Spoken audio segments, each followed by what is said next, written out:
Saya Wan Adelia ingin mengucapkan selamat Hari Raya Aidilfitri, maaf zahir dan batin kepada seluruh umat Islam yang merayakannya. Nak duit raya? Nama saya Wanima Sufi. Selamat Hari Raya, maaf zahir dan batin kepada budak Sigma. Yang Sigma saja boleh raya. Maaflah. Saya Wana Syaira ingin mengucapkan selamat Hari Raya, maaf zahir dan batin. Wadidaw dulu baru duit raya. Saya Wan Isminza bin Wan Muhammad Ikram. Saya mengucapkan selamat Hari Raya Aidilfitri, maaf zahir dan batin. Saya Wana Syafiqah ingin mengucapkan selamat Hari Raya Aidilfitri, maaf zahir dan batin. Wadidaw, awa.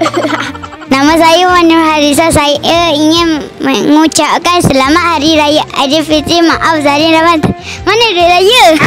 Saya Wanima Syifa ingin mengucapkan selamat Hari Raya kepada warga Velocity. Yang tak pandai Velocity tak boleh raya. Bye.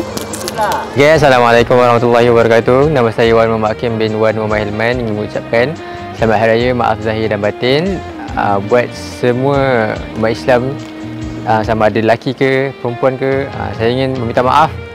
Jadi itu saja dari saya. Terima kasih. Saya Wanima Suha. Saya ucapkan selamat Hari Raya. Bye. Assalamualaikum warahmatullahi wabarakatuh. Saya Wan Danish Daniel ingin mengucapkan selamat Hari Raya Aidilfitri, maaf zahir dan batin. Raya boleh sekali, tetapi Velocity kena banyak kali.